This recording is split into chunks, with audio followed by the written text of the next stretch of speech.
Hello friends, आज हम शुरू करने जा रहे हैं कॉस्ट अकाउंटिंग का चैप्टर प्रोसेस कॉस्टिंग।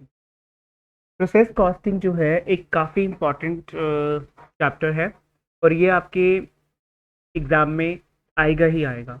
ओके, सो हम क्या करते हैं, छोटे छोटे क्वेश्चन से पहले इसकी थ्योरी पढ़ते हैं थोड़ी सी, फिर हम कुछ क्वेश्चन टेकअप करेंगे इसके, ताकि आपके माइंड में एक कॉन्सेप्ट बिल्डअप हो सके।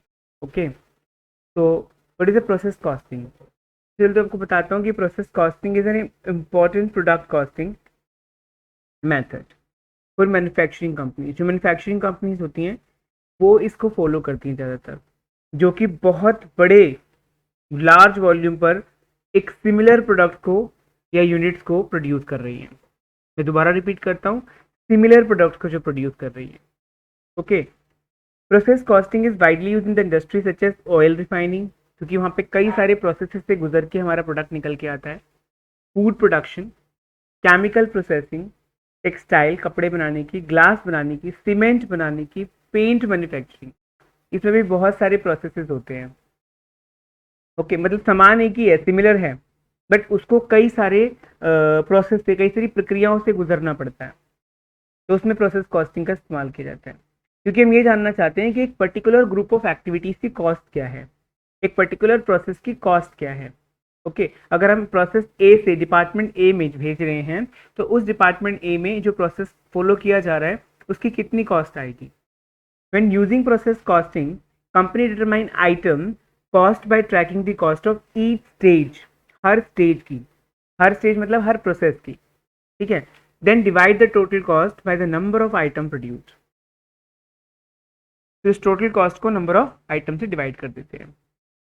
Company can calculate cost using several different method, including, यहाँ पे मतलब प्रोसेस कॉस्टिंग के भी कई सारे मैथड्स होते हैं, जिसमें कि हमारे सामने है weighted average costing, FIFO, standard costing. तो ये सब कुछ हम लोगों को इतना डिटेल में नहीं पढ़ना है अभी फिलहाल, तो कि वेटेड एवरेज क्या and all that, but we will do it in a very simple way. Detailed explanation मैंने दी है यहाँ पे। तो मैं बात कर रहा हूँ होमोजीनियस, हमने कहा कि similar items, similar item means homogeneous which are very much similar to each other, ठीक है, that can not be distinguish from one another. For example a bin of screws of same size, मतलब आपको screws बनाने हैं वो भी same type के। This similar product all generally flow through a number of stages during the production process. Production process से ये बहुत सारी स्टेजेस से होकर गुजरती हैं। And to use the process costing approach to accounting, companies determine the direct cost and manufacturing overhead for each two stages. तो company क्या करती है, जितनी भी उसकी डायरेक्ट कॉस्ट और जितने भी उसकी मैन्युफैक्चरिंग के ओवरहेड्स हैं वो इन स्टेजेस के पता लगाती है। Okay, these stages include direct as well as indirect cost. जरूरी नहीं कि सिर्फ डायरेक्ट कॉस्ट ही आएगी, मतलब direct labour, direct material, direct wages, केवल ये नहीं आएगा, इसमें ओवरहेड्स भी आएंगे। Direct cost are those directly incurred for the production such as raw material, machine operators wages, and overhead often include indirect cost. जैसे कि मैंने आपको लास्ट वीडियो में बताया था कि ओवरहेड्स के अंदर सारी की सारी आती हैं इनडायरेक्ट कॉस्ट। जैसे कि कोई आपका इक्विपमेंट है, कोई मशीन है, उसको मेंटेन करने का, या कहीं पर जहाँ पर भी आपकी फैक्ट्री है उसका रेंट, एंड जो भी आपके फैक्ट्री में एडमिनिस्ट्रेटिव स्टाफ है या कुछ भी है उसको आप वेजेस दे रहे हो, they are not directly involve but they are indirectly involve in the manufacturing. Company often break down these costs into direct material and conversion cost. Okay, direct material are material consumed at each stage. हर stage में कितना material consume हो रहा है। And conversion cost are process related cost such as payroll, manufacturing overhead, मतलब payroll मतलब wages,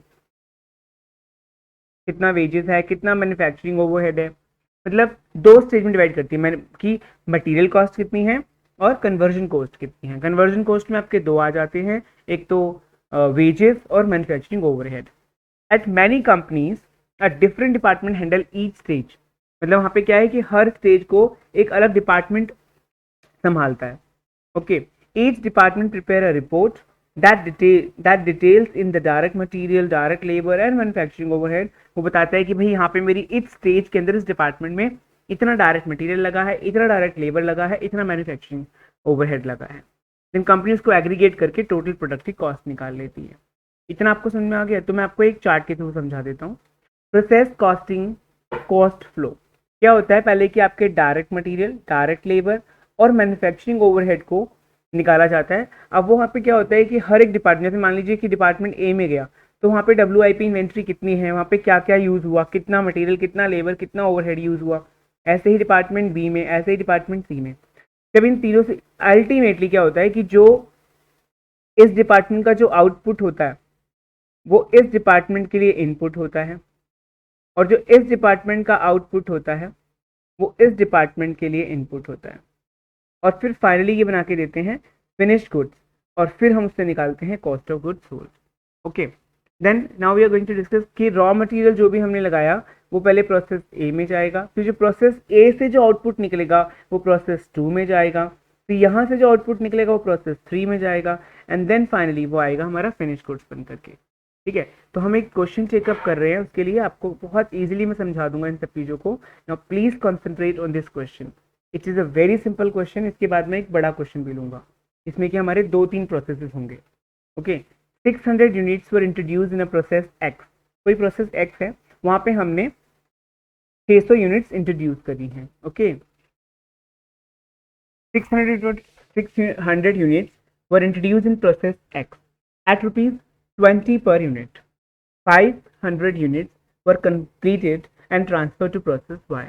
The normal process loss was 20% of input and the scrap is sold at 3 per unit. The labor and overhead expenditure incurred in the process amounted to rupees 600.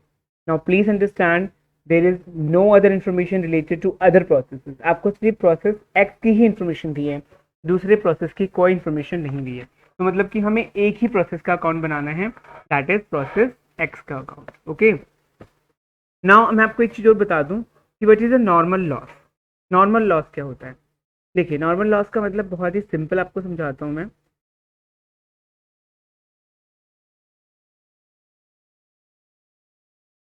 Normal loss जैसे कि मान लीजिए कि petroleum है, petroleum बना रही है company, ठीक है। तो इसमें क्या होता है कि जब पेट्रोल को मैन्युफैक्चर किया था, क्योंकि ये बहुत ही वोलाटाइल नेचर का सब्सटेंस है। वोलाटाइल मतलब आप लोग कॉमर्स के बच्चे नहीं समझेंगे। तो पेट्रोल जो है वो एक बहुत ही वोलाटाइल नेचर है, मतलब वो एकदम से वेपराइज हो जाता है, हवा में एवापोरेट हो जाता है। आपने देखा भी होगा, ठीक है। क्योंकि इसका जो बॉइलिंग, वो जो इसका जो पॉइंट है वो काफ़ी लो है बॉइलिंग में। I am not also science student but literally I am trying to explain you. तो पेट्रोल जो है वो इवेपोरेट बहुत फास्ट हो जाता है। तो जब उसको एक प्रोसेस से दूसरे प्रोसेस में भेजा जाता है या कुछ भी उससे उसमें जो प्रोसेसिंग की जाती है, तो बहुत सारा उसमें मतलब एक कुछ परसेंटेज, पर्टिकुलर परसेंटेज का इवेपोरेट हो जाता है। ये कुछ पर्टिकुलर परसेंटेज का क्या हो जाता है? इवेपोरेट हो जाता है। तो इसीलिए कहा जाता है कि नॉर्मल लॉस जो है, नॉर्मल लॉस जो है वो होना ही होना है, हर प्रोसेस में होता ही होता है। ओके, तो the normal process loss was 20% of the input. यहाँ पे साफ साफ मेंशन किया गया है कि नॉर्मल लॉस जो है वो 20% है, मतलब जितना भी आप इनपुट लगाएंगे उसका 20% जो है वो यहाँ पे क्या होगा? वेस्ट हो जाएगा, और जो स्क्रैप है वो आपका 3 रुपये के हिसाब से बिक जाएगा। Now please understand the point which I am going to explain you. सबसे पहले हम लोग क्या करते हैं, हम यहाँ पे लिखते हैं मटीरियल, क्योंकि हमने इससे पहले मटीरियल को इंट्रोड्यूस किया। मटीरियल कंज्यूम्ड या मटीरियल इंट्रोड्यूस्ड, इनपुट भी बोल सकते हो उसको। यहाँ पे हमने 600 यूनिट इंट्रोड्यूस करी हैं 20 रुपये के हिसाब से, that is 12,000 rupees. Okay my dear, now please understand कि यहाँ पे हमें करना क्या है। यहाँ पे हमारा लेबर एंड ओवरहेड जो कि दिया हुआ है, labour and overhead expenditure which is amounted to rupees 600। Okay, उसके बाद में कोई एडिशनल इन्फॉर्मेशन नहीं दी हुई है, बस ये बोला गया है कि यहाँ पे नॉर्मल लॉस हुआ है हमको, तो यहाँ पे हम नॉर्मल लॉस निकाल लेते हैं which is amount, which is at the rate 20%। अभी 20% किसका निकलेगा? 600 का 20% निकलेगा, दैट इज 120 यूनिट। ओके, और बोला गया है कि वो 3 रुपये के हिसाब से बिक भी जाएगा scrap, that is 360 rupees. Okay, हमें आउटपुट दिया है कि क्वेश्चन के अंदर हमें आउटपुट दिया हुआ है कि हमारे 500 यूनिट जो हैं वो हमारी कंप्लीट हो जाएंगी और ट्रांसफर हो जाएंगी प्रोसेस 5 को। इसका मतलब ये हमको output transfer 2 process 5 that is 500।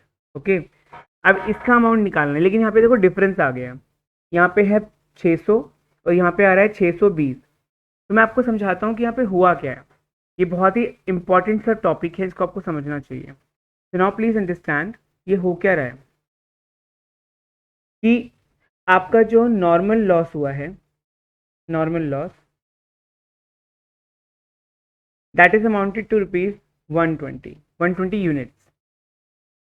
ठीक है, बट क्वेश्चन में बोला गया है कि इनपुट लगा था 600 का और आउटपुट निकल के आया है 500 का। इसका मतलब एक्चुअल लॉस ऑफ यूनिट्स कितना हुआ है आपको?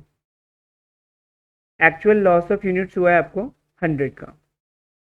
ठीक है, अब क्योंकि आपके नॉर्मल लॉस जो है वो काफ़ी ज़्यादा है एक्चुअल लॉस से, तो इस सिचुएशन में जो डिफरेंस आता है उसको हम बोलते हैं एबनॉर्मल गेन। यहाँ पे कितने रुपए का एबनॉर्मल गेन नजर आ रहा है आपको? कितने रुपए का कह रहा हूँ, कितने यूनिट्स का? 120 यूनिट्स का एबनॉर्मल गेन यहाँ पे आपको दिखाई दे रहा है। ओके, तो अब क्या करेंगे हम यहाँ पे हम लिख देंगे टू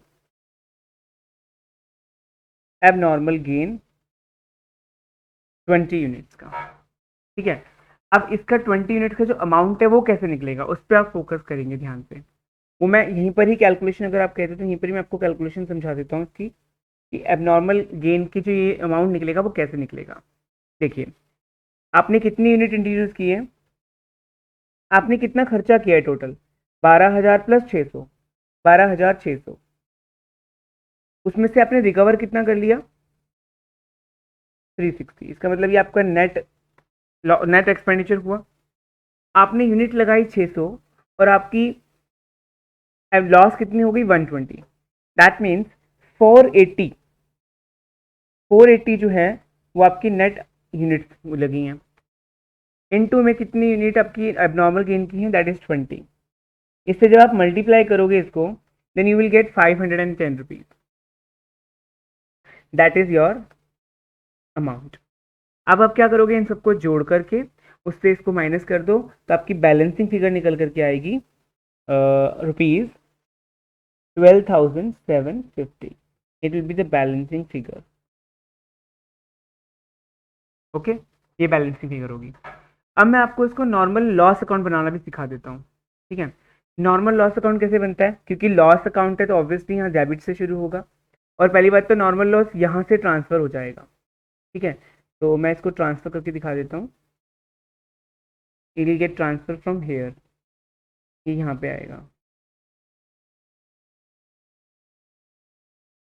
और यहाँ पे लिख देंगे हम लोग क्या? प्रोसेस का अकाउंट, जिस प्रोसेस से वो ट्रांसफर होके आ रहा है, प्रोसेस एक्स अकाउंट। तो 120 यूनिट 360 के हिसाब से। लेकिन उसने बोला है कि स्क्रैप जो है वो बिकेगा हमारा कितने का? Sale of scrap. लेकिन एक्चुअली में तो हमें कितना हुआ है? 100 यूनिट्स का ही हमें स्क्रैप निकला है, क्योंकि 600 हमने इंट्रोड्यूस करी, 500 हमारी आउटपुट में आ गई, तो इसका मतलब हमारी 100 यूनिट्स का एक्चुअली हमको लॉस हुआ है। तो वो 3 रुपये के हिसाब से, मतलब 100 इंटू 3, 300 रुपये हमको रिकवर हो गए। अब जो हमारा 60 रुपये का जो लॉस हुआ है, जो हमारा जो कहीं से भी सेट ऑफ नहीं हो पा रहा, जो हमको नहीं मिला है, वो हमारा जो एबनॉर्मल ऊपर गेन हुआ था, हम उससे इसको सेट ऑफ कर लेंगे। एंड एबनॉर्मल गेन अकाउंट से इसको हम सेट ऑफ कर लेंगे। कितनी यूनिट्स? 20 units and 60 rupees. अब ये क्या होगा कि जो हमारी, हम क्या करेंगे, एबनॉर्मल गेन जो है वो हमारा यहाँ से आएगा। अब वो गेन भी कहाँ से आया है? इस वाले प्रोसेस से ट्रांसफर हुआ है। तो मैं इसको भी यहाँ से ले लेता हूँ, एरो के थ्रू मैं आपको समझा देता हूँ।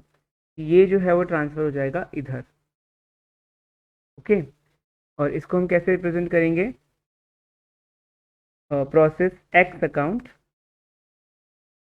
That is 20 units of 510। और ये जो एबनॉर्मल गेन अकाउंट से हमने यहाँ से ट्रांसफर लेना है,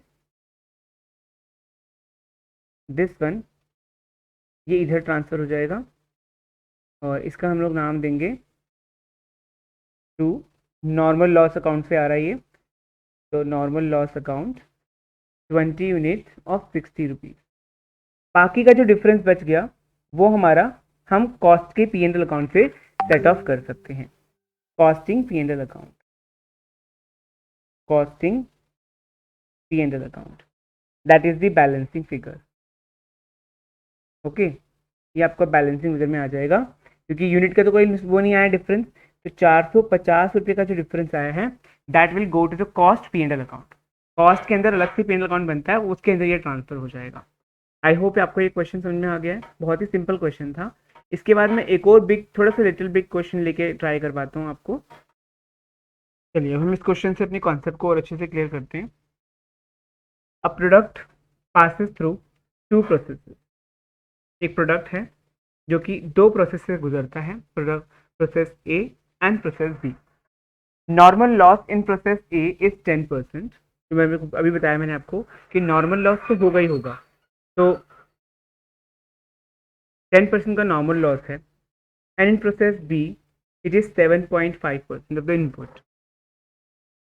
the scrap value in the process A is 5 पैसा per unit and in process B it is 10 पैसा पर यूनिट। इंफॉर्मेशन दी दोनों प्रोसेस की। ए का मटेरियल, इनका वेजेस, इनका अदर एक्सपेंस। ठीक है, 1000 units were introduce into process A at a cost of 5000। हमें ये भी दे दिया है कि कितनी यूनिट्स हमारी यहाँ पे बनी है। ओके, अब यहाँ पे एक इन्फॉर्मेशन आपको नहीं दी है कि जो कि मैं लिख देता हूँ, क्वेश्चन में वो प्रिंट नहीं हो पाई है। वो इन्फॉर्मेशन ये है कि आउटपुट दे रखे हैं। मैं आपको आउटपुट्स लिख देता हूँ, एक मिनट। यहाँ पे आपको बोला गया है कि जो आउटपुट्स हैं प्रोसेस ए का वो है 8400 यूनिट्स एंड प्रोसेस बी का आउटपुट है 7300 यूनिट्स। प्रोसेस कॉस्ट अकाउंट्स आपको बनाने हैं, मतलब आपको दो अकाउंट बनाने हैं, प्रोसेस ए का और प्रोसेस बी का। ठीक है, तो हम लोग क्या करेंगे, सबसे पहले प्रोसेस ए के अंदर जितनी भी इनपुट या यूनिट्स, ऐसे बोल दो, यूनिट्स इंट्रोड्यूस्ड, कितनी यूनिट्स इंट्रोड्यूस की गई थी यहाँ पे, 1000 यूनिट 5000 रुपये के रेट से। 1000 यूनिट 5000 रुपये के रेट से हमने यहाँ पे इंट्रोड्यूस कर दी। ओके, देयर आफ्टर यहाँ पे हमने मटेरियल यूज़ किया, लेबर यूज़ किया और अदर एक्सपेंसेस इस्तेमाल कर, जो कि यहाँ पे इंफॉर्मेशन दी है 5000, 5500, 25400। यहाँ पे आपका कुछ मिसप्रिंट है my dear, it is 2500 only. Okay, ये 25,000 नहीं है, ये 2500 है। ठीक है, इसको ठीक कर लेंगे। तो यहाँ पे आएगा आपका 5000, 5500,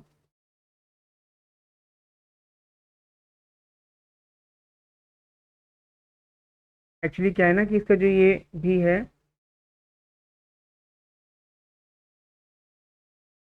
ये भी रॉन्ग प्रिंटेड है, ये 5,000 है। Sorry for the mistake, it is 5000 and जो अल्टीमेटली आया वो 2500 है। ठीक है, उसके बाद मेरी बात ध्यान से सुनेंगे। नॉर्मल लॉस कितना बोला है, नॉर्मल लॉस बोला है 10%। 10% ऑफ इनपुट, कि आपका इनपुट है 1000, उसका 10% आपका आ जाएगा 100 यूनिट्स। ठीक है, और वो 50 पैसे के हिसाब से बिक गई हैं।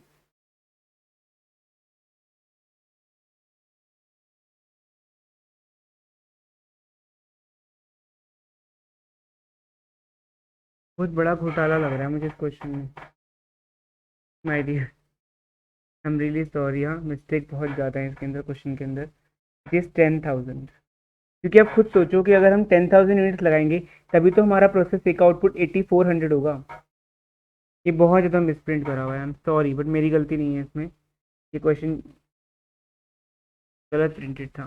चलिए यहाँ पे आ जाएगा 1000, 10,000 का 10% 1000। अगेन आई एम सॉरी, ये मेरी गलती रियली नहीं है। 50 पैसे के हिसाब से तो देंगे तो 50 आ जाएगा। ओके, नाउ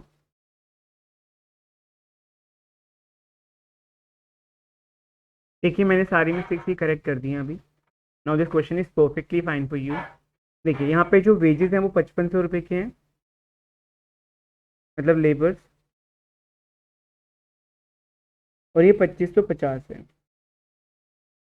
ठीक है, 5 पैसे के हिसाब से हमारी यूनिट बिक गई है।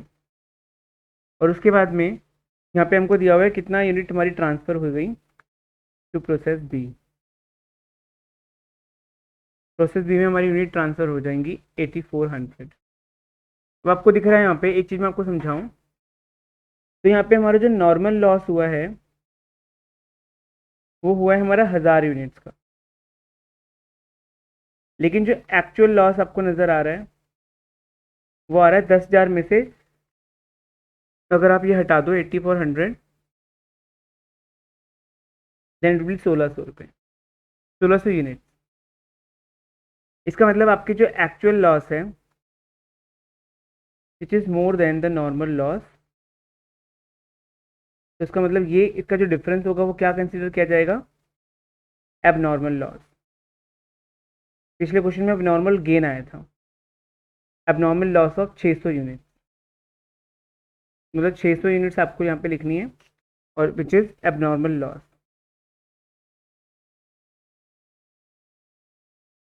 ओके, अब एबनॉर्मल लॉस की जो कैलकुलेशन होगी वो मैं आपको समझाता हूँ कि कैसे करनी है आपको। देखिए, सबसे पहले हमको करना क्या है, हमें यहाँ तक के सारे खर्चों को ऐड ऑन कर लेना है, इज 18,050। उसमें से कितना पैसा रिकवर हो गया हमको, 50 रुपीज़। तो हम क्या करेंगे, कॉस्ट ऑफ एबनॉर्मल लॉस या वैल्यू ऑफ एबनॉर्मल लॉस हम लोग निकाल रहे हैं, value of abnormal loss which is equals to 18,050 rupees minus 50 divided by कितनी यूनिट्स हमने इंट्रोड्यूस की थी, 10,000। उसमें से लॉस कितनी हो गई है, 1000। 10,000 माइनस 1000 इंटू 600 जो हमने यहाँ से निकाला। ओके, इसको सॉल्व करके आपका अमाउंट जो आएगा it will come out to 1200 रुपये, और 1200 रुपये आप यहाँ पे लिख देंगे। फिर आपको यहाँ से टोटल करके इसको माइनस कर देना, जो डिफरेंस आएगा that will be your balancing figure. Okay, that will be the balancing figure. उसके बाद हम लोग बनाएंगे प्रोसेस बी। अब प्रोसेस बी में जैसे कि मैं आपको समझा रहा हूँ कि यहाँ पे हमारी कितनी जो हमारी ट्रांसफ़र होंगी unit, transfer from process A, process ए से हमारी 8400 यूनिट ट्रांसफ़र हुई हैं और उनका रेट है 16,800। ठीक है, यहाँ पर भी हम लोगों ने मटेरियल यूज़ किया है, लेबर यूज़ किए हैं और अदर एक्सपेंसेस भी हैं यहाँ पे। यहाँ पर भी आपको नॉर्मल लॉस होगा ही होगा 7.5%। चलिए अब क्वेश्चन की तरफ चलते हैं। मटेरियल कितना है, 2500, 3000 एंड 1073, 1073। यहाँ पर हम लिख देते हैं 2500, 3000, 1073। ओके, तो यहाँ पे एक चीज़ आपको देना है, 8400 का अगर आप 75% निकालते हैं तो कितना आता है, इट विल बी 630 यूनिट्स। और वो कितने रुपए के, कितने पैसे के हिसाब से बिक रही है, क्वेश्चन के हिसाब से 10 पैसा, 10 पैसा के हिसाब से बिक रही है, मतलब इंटू 0.10, 63 रुपीज़ के मिल जाएंगे हमें इसके। अभी यहाँ पे जो बन के आएगा हमारा वो फिनिश प्रोडक्ट्स होगा, ट्रांसफर टू फिनिश प्रोडक्ट, ये transfer to finish goods, finish goods.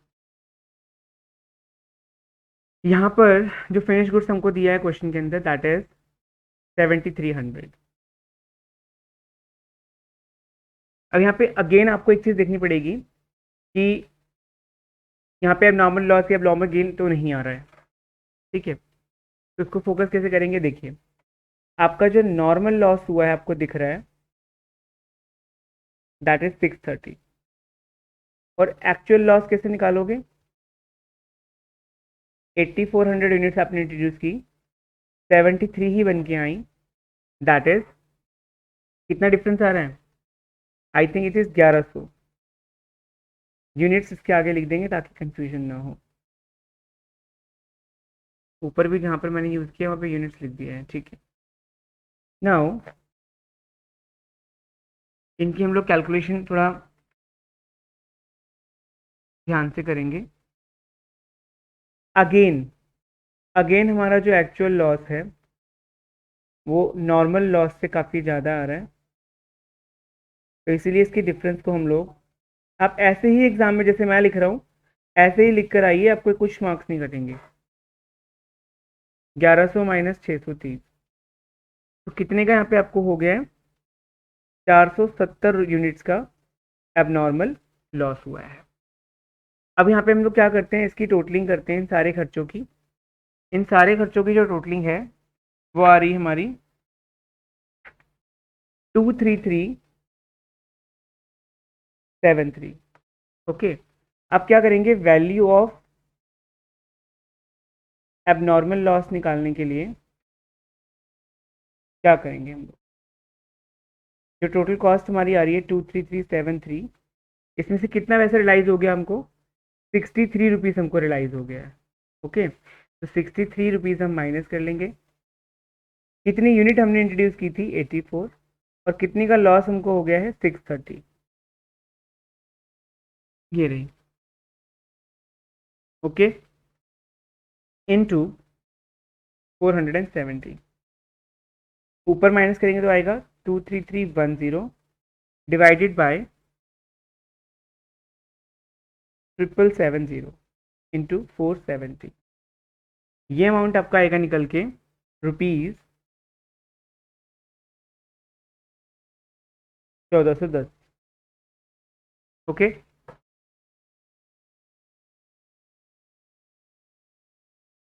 अब इस 1410 को हम लोग क्या करेंगे,